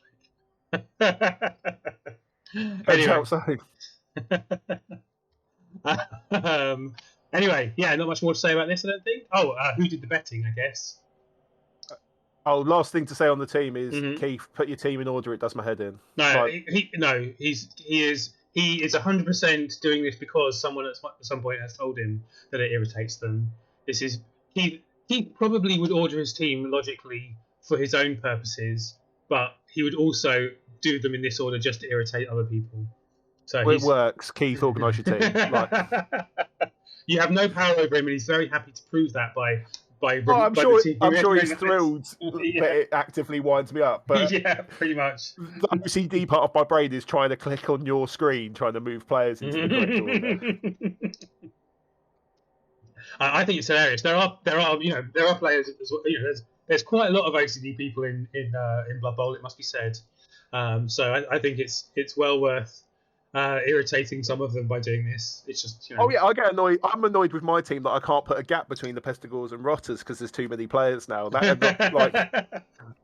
I have to. Everything has to be laid out in the right way. So that's all I've got left to say on this game. Was that Keith, your team's annoying me, and that means Keith is happy. I bet on him as well, and I didn't win. Yeah, so I think I bet on him as well. So in fact, it was only Spider and Keith who bet against Keith. I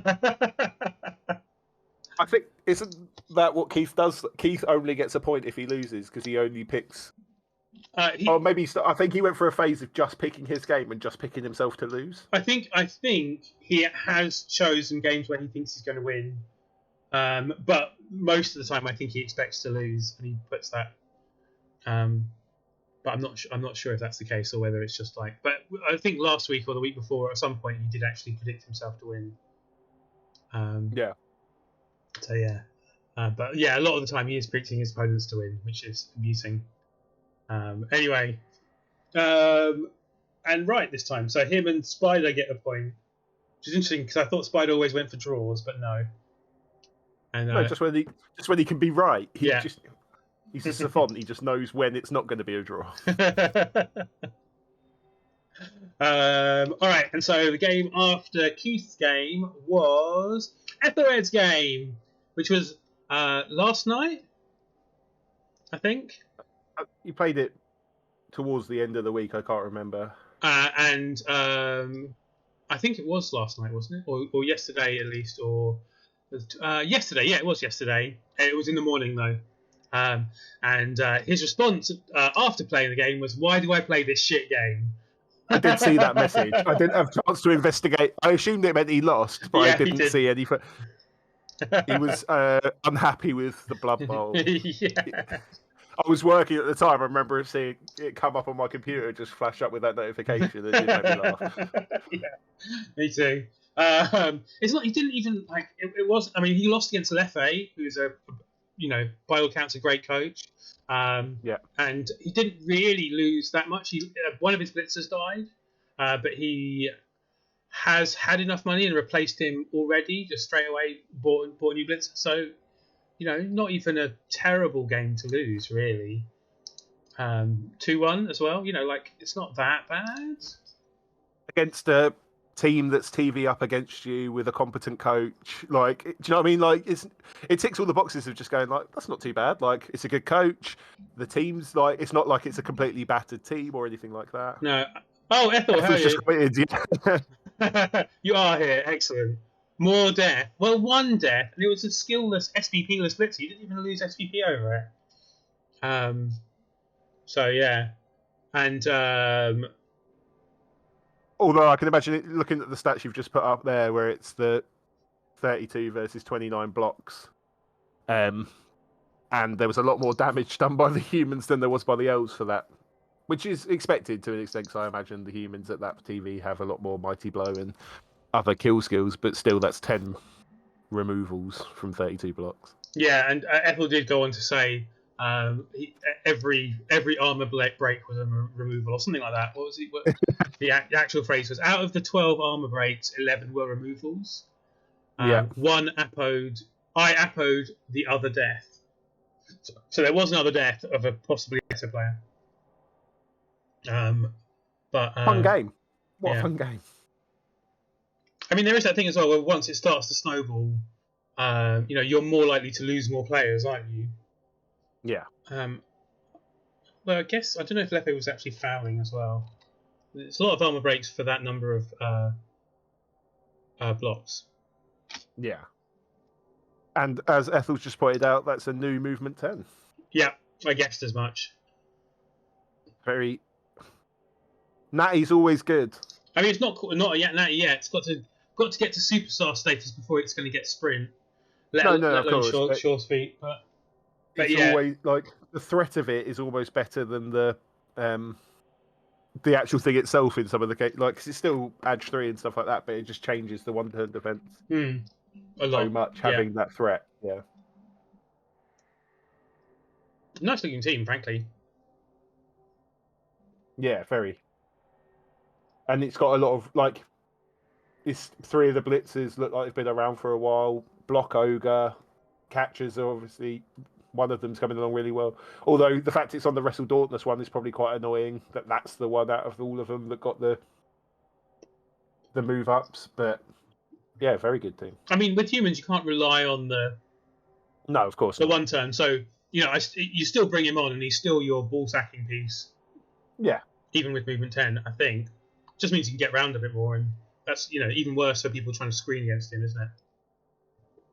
Yeah, it's more that sort of thing. It's more the threat of it rather than the reality. Yeah. Was that? Oh no! So the betting. I haven't done the betting for Ethelred's game yet. Oh no, it wasn't even the last game. So no, there's one more. There's one more game after it. Yeah. So me, Spider, Danton, and you all went for Leffe winning. So Ethelred should not be so unhappy to lose the game that we all expected him to lose anyway. I'm not. Oh, Jesus, that was loud. Ow, my ears. Hello, Ethel, how are you? I'm good. How are you? Did you speak about my game? Yeah. Well, I mean, we haven't. We've just talked about the result. Do you want to tell us about your game? It was terrible. But have you looked at the stats? Yeah. I mean, I don't want to say it was a dicing, but it was. If you look at the blocks, the armor breaks, and the removals based on that, then We did talk through that. That is the story of the game, really.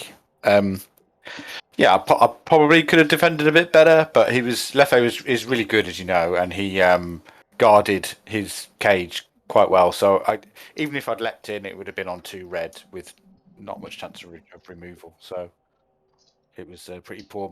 He scored. The only thing I would say, he scored fairly early, and I had a 2 or 3 turner to score back, but I snaked the AG5 dodge to get into position.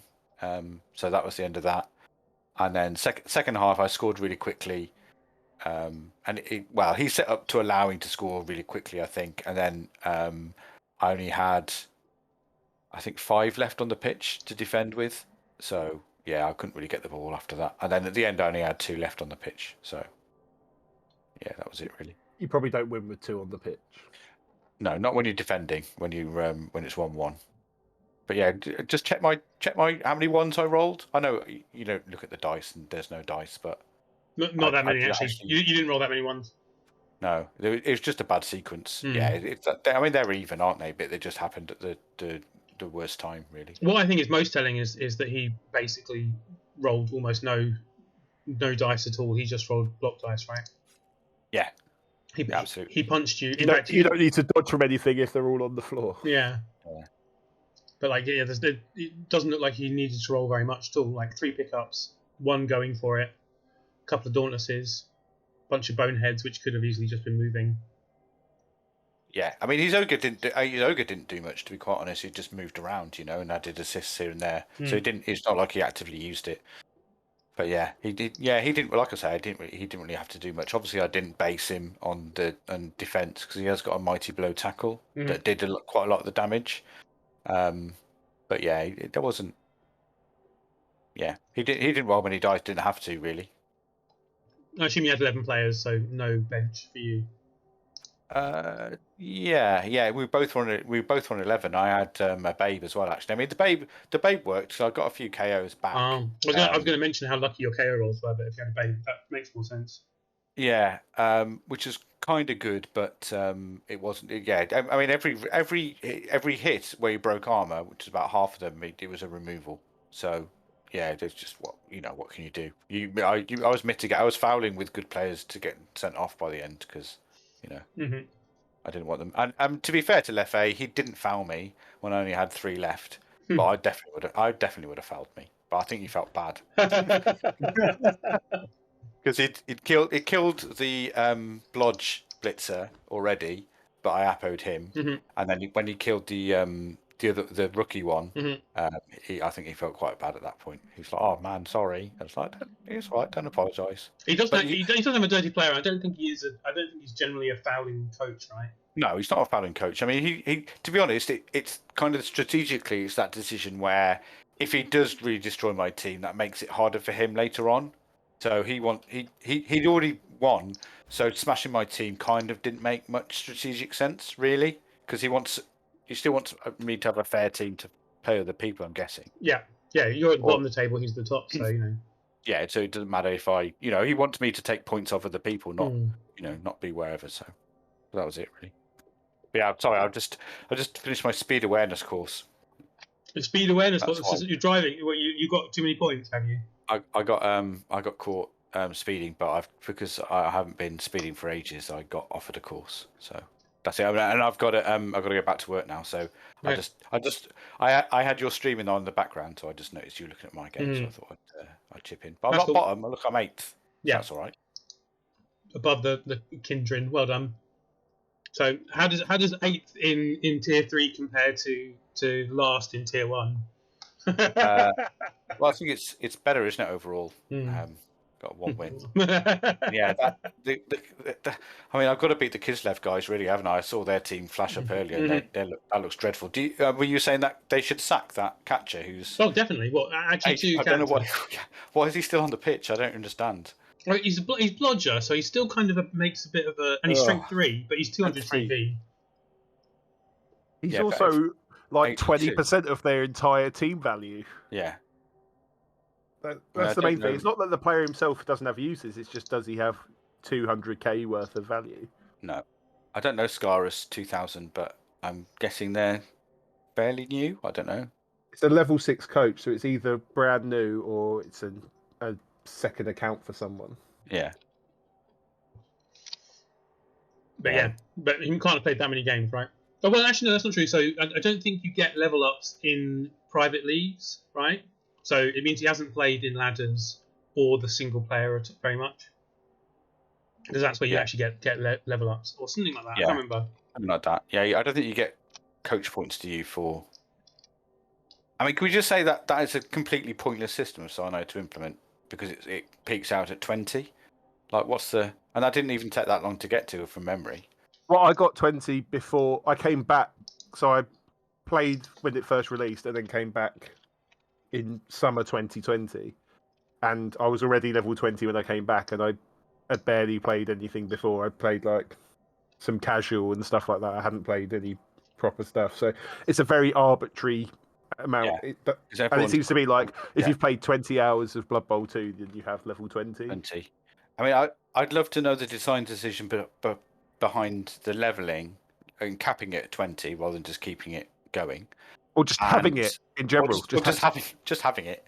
And also the what they're called, Core Knight or Dreamland. Do you remember the things you get? Cyanide coins, scions. Cyanide coins. Scions. Yeah. Cylons or whatever. Look, what the hell was that about? Was that about future DLC? Maybe? Yeah. Well, so the plan was originally they were going to have. Can you still buy them as well with real money? By the way. Yeah, you can. Yep. Not that I ever would, but. Well, I don't think anyone ever has, because I've still got 700 sat there that I've never used or never felt the need to use. I've used them to get strips. Yeah, exactly. That's something you can. There's some nice strips on there. So yeah, but that's after I've got those, I've still got 700 that don't do anything. They don't do anything. I think when Blood Bowl 3 comes out, we can buy all sorts of shiny armor and for the game I can't look at. That's what they should have done, is do that. And I think they were going to have stars on that as well, because if you look in the shop, that's what the other thing you can buy, isn't it? Is stars. But obviously someone said, "Oh, hang on." It's game breaking if it's kind of game breaking if people can't get inducements. I mean, I suppose they didn't do that anyway. To be quite honest, that would be peak cyanide, wouldn't it? Really. But yeah, they didn't. So there we go. Who knows what went on in that office in 2015 or whatever it was. Well, I think the plan might have been to maybe have different skins for everyone as well. But also remember that basically when Blood Bowl 2 was first released was the same time that, do you remember, what's his name? There was a big like anti EA, DLC thing. DLC thing. So I think the original plan was, yes, that everything was going to be run through this shop. You would buy scions, and that's how you get extra teams and skins. I don't know whether you'd actually have to pay for the stars to use them, but I think that's plausibly exactly what they plan to do. Yeah. Then it's a difficult one because you kind of need to be able to have all of the base game for Blood Bowl to work. Yeah. So it's hard to do it like EA would do it in a horrible way, and that's why they got the backlash.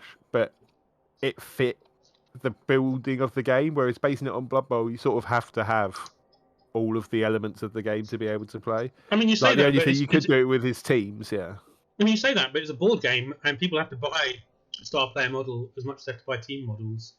Yeah, so, I mean, that it does bug me that if you buy a team from Games Workshop, a significant portion of the time, that's not actually the team that. Yeah, that's really bad. I agree with that. I think that's awful. Like if I want to buy a Necro team, give me 2 wolves in the box so I can play a Necro team, not make me pay another £15 from a different website to be able to buy it. And again, if it was simple, if they just sold it as individual pieces rather than boxes, so I just went on and I bought 7 zombies and 2 whites or whatever, then I don't mind it as much because I think you've picked one of the teams that actually comes complete. But I don't know. I only own Pro Elves and New Berts, which both come complete. But I know that it's the case for a lot of Pro teams Elves where they have. Pro Elves are only 2 catchers. Are they? Yeah. Well, Livid, I'm going to have to buy a catcher if I ever decide to finish painting them. I mean, I just buy 2 boxes. Oh yeah, because we've all got money to burn. You say you've got money to burn, but like 2 boxes is still cheaper than most third-party teams, right? Like most third-party teams are 40, 50 quid, and a box is £16 if you buy it from a retailer, right? G-dub. Yeah, I mean, it's egregious because it's a design consideration that they thought, nah, we won't do that. We'll just make it so it's 2 boxes, which is really irritating. Like, I can't think of many products where you buy a set and you don't get the whole set. Part of me wants to buy a pack of science just to see whether it actually works or whether it's going to take me to the Steam store, isn't it? That's how it's going to work.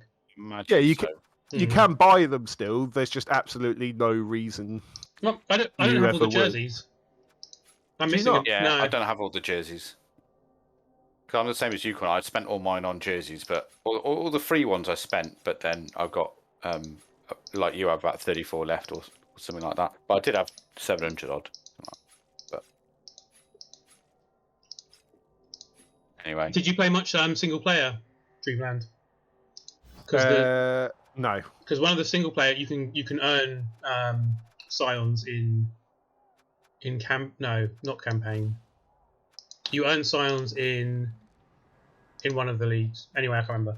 Anyway, no, but even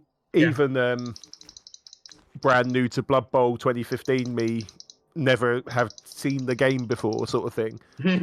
Just saw it on Steam and thought it was interesting. Thought the AI was a little bit too easy after the first game. Yeah. Fair. And that was when I could barely string 2 blocks together, and I was just like, oh yeah, this is fine. And it's like, why is he just running to the sideline to let me push him off the pitch? Why? Like... Yeah. Oh, there's not many jerseys doing it. Well, maybe there is actually. Looking at it, I don't know. There's not. Oh. And why some 40 and some 20 as well? That doesn't make any sense, does it? So I think actually they released. Also, it might be that they released more when LE came out. Right. And so that's why maybe Dreamland had bought all of the ones that were before Legendary Edition. Yeah, maybe there are some more. I can't say I've ever. That shot button might as well not be there in my. Yeah. In fact, most of the buttons on the homepage might as well be in there, like challenges, all of that stuff. It's like, give me the replay viewer online. I could get there with 2 buttons pretty much. I quite like the challenges though. They're worth doing. Yeah, but I did them all, and it took like an hour, and then never looked again. Yeah, it's not the sort of thing you revisit. But it's also something you kind of want to see when you start playing, right? So you do want it to be. Oh yeah, I guess that's just me being whingy for. Yeah. Like it definitely should be there. If only they had like a community they could ask to add more challenges in there, because I'm sure loads of people would have done that for them. I mean, if you want more challenges, Andy Davo has a channel on his Discord where he posts challenges every so often, and there's also Blood Bowl Tactics have. I've seen those, but like in game it'd be nice to have it, but that's something else they didn't implement. So it's fine. Blood Bowl 3 will be much better. Yes, it will be the answer to all our Blood Bowl dreams. You can't allow people to make community stuff, or they'll just there'll be a challenge to draw a penis with your movement or something. Well, obviously, but you try and mitigate that, don't you? Or just let them do. Like, is anyone playing Blood Bowl that isn't aware what a penis is? Like, does it like? I think most people would just go like, "Oh yeah, penis," and then we just all move on with our day. Like, I don't think it would really. You could have on the homepage. You could have this is the idiot who's submitted this week's penis. let's be honest.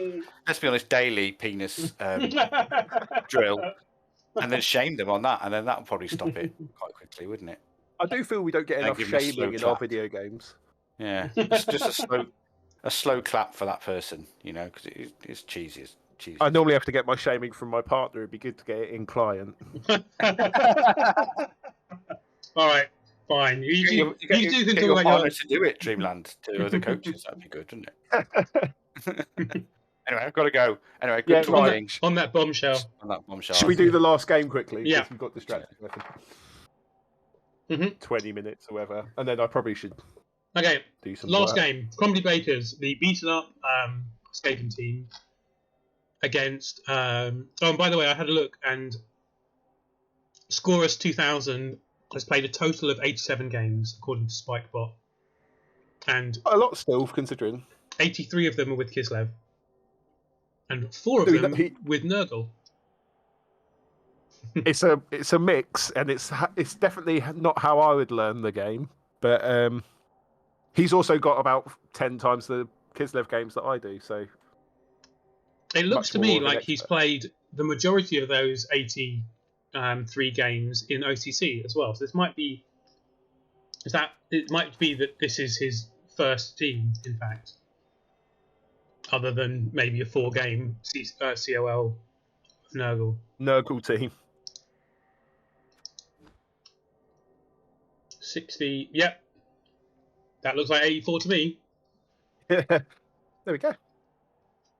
So yeah, this coach has only played in the OCC and a handful of games in COL as Nurgle. Now the 2 teams to play to get the Blood Bowl experience, early Nurgle and Kislev would not be my 2 and choices. high TV Kislev. Yeah, any TV Kislev. Yeah. Okay, like Saurus, if you're listening, I'm just gonna. When Blood Bowl 3, just play undead. Like, just a little bit. Like, just treat yourself, like, honestly, it's a whole new game. Just treat yourself to a little bit, just some orcs even. Like, you can pick it, I'm not, but just something that's easy. Like, God, can you imagine? It took me about that long to get my head around playing orcs and humans. Like, to get to a point where I was going 50% with Zons in my first 100 games, just trying to sort of, like, low TV Zons were a struggle. Like, gee, I can't imagine trying to learn the game with Kislev. But all power to him. Like, the patience of a saint. Yeah, exactly. That's what I was thinking. But, there's a lot to be said for learning with teams you enjoy. So, he's not given up after 80 games. Oh, no, I think that's probably, like, when people say recommending new teams. If the way you get enjoyment and the way you will learn is by winning and being more, then stuff like orcs and undead and stuff will better learning grounds, I'd say, in terms of usability of the team. But you're right. The number one thing is if you're not having fun, it doesn't matter if you're winning 60% of the time. If you're bored and miserable, then you're not going to carry on playing. So. Yeah. And for some people, being able to leap every turn is the zenith of Blood Bowl fun. There's always a chance to sack the ball every turn. I don't have that with my team. Yeah. In fact, actually, no. Well, I do. It's just 6-6. Roll another 6, and then it'll be all right. It's much more unlikely with a lot of other things. Basically, even when you win, you probably haven't sacked the ball.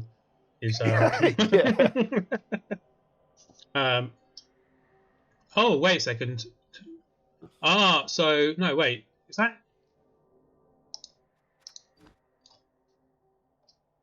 Crumbly Are you Bacon. fully down the rabbit hole now? Am I look? I think the order is different on Blood Bowl 2 than it is in the. Oh no, I'm in the wrong channel. That would be why. Yeah. Lol. No, we just have one game to go. It's Kindred against. Yeah, Crumbly Bakers against Giraffe Shepherds, not quite giraffes. 3-0 to the not quite giraffes. And if I remember rightly, this is the rat team that didn't look very healthy before. After playing an undead team with 4 Mighty Blow, actually look possibly healthier than they did last time I looked at them, to be fair. Okay. I mean, they've still not got a full team, but only one red cross and it's rats. Yeah, it's rats. They got 9 players. They've only got 1 cross on 1 line rat. That's a pretty nice looking team, Frank. Well, it clearly didn't translate to a result. No. 3-0 as undead is. You don't expect 3 on the undead. Something's happened there, and you definitely don't expect it to be without a response. Like, it wasn't like there was a quick score from the rats that gave you sort of 2 in a drive or something like that. That feels like. I mean, they might have been driving against not a lot of rats. Yeah, having a quick look at the match report and having seen that the undead have a lot of levels, There were 51 blocks by the undead against 18 from the rats, which resulted in 1 kill, 6 injuries, and 5 KOs of what I assume was not much more than an 11-man rat team. So, in fact, 9 players removed altogether on the rats, if you include the self-removals. Wait, you say 6, 5, and a kill? Yeah. So it's possible they were running in against Nothing. A legal concedey type thing. Yeah, definitely. Situation sort of thing. I don't know if it obviously was illegal, but that sort of situation. 5 KOs. How many KO wake ups did they? Well, they got a lot of chances to wake up, which suggests a lot of KO failures as well. So yeah, 50%. Well, that's the analysis of this game, I believe. Then. Yeah, lots of rats left the pitch. There probably weren't that many rats to start with. Undead score repeatedly. Again, and this is very much like perfect storm in a sense, if you know it. Like the undead are in that sort of, like we talked about before, that sweet spot against a rat team that's a bare 11, and a lot of the players are unskilled. It seems like a lot of free punches against AV7. Like it's obviously you have to get lucky with the dice rolls, and AV7 with Mighty Blow isn't just a guaranteed removal, but it's a lot of stuff going in the favour of the undead there. Yeah. So, Misspelled Tree, one of the mummies, got 2 Kaz. Cauliflower got 1 Kaz. Andy Davo looks like he got another Kaz and 2 touchdowns. No, so yeah. Andy Davo got a Kaz and 2 touchdowns. The Frenzy Ghoul got a Kaz, and the Blodge Ghoul got a Kaz and a touchdown. So that's a pretty sweet SPP haul. 26 SPP. I imagine she's had worse games. Yeah. And no levels on the mummy yet. No. If they both roll block, that'd be fantastic. Yeah. You are getting like guard stand firm is kind of the end of the useful skills for mummies though, so you really want that to be a double. Nice undead team though. There's just nothing. Everything's doing its job there, sort of thing. Apart from the frenzy goal, you can tell that Andy Davo's in the team, and he's also his influence is spread throughout the pitch because a frenzy goal is. I mean, I like frenzy. Especially, what? I like frenzy. I would prefer one of those goals to like if you could swap block frenzy for wrestle tackle. I'd prefer that player at that cost, but I know that the surf is very much the vogue thing in Blood Bowl stream circles. In some particular ones, but yeah. Well, just Andy loves the surf, and I know that Giraffe received it. I don't know if she still does, but a lot of early coaching and is friends with Andy, so that's probably where that's come from. But it's a very good win. The team's doing really well. I think she's done quite well to start the season as well. Yeah. From what I remember from other predictions. Generally, pretty good record. Yeah. But yes, there we go. So I've definitely got a run. Yep, cool. There's a point for me and Ethel going into the thing because we were the only 2 people who guessed that result. I went for a draw. This was the final, the only time I picked a draw. Yeah. And I guess we won't go through, future games, but we can work that out when I do run the bot tomorrow. Yeah, cool. Sounds good. All right, I'll sort out the raid, and thanks for being there. Cool, perfect. Cheers. Cheers, bye. Bye. Okay, I'm going to raid Eliod. Because it involves me not having to think about anything, just doing it. Lol. Oh, is it just going to be me? 2 people. Probably just me and Ethel. 3 people. Excellent. Alright. Goodbye.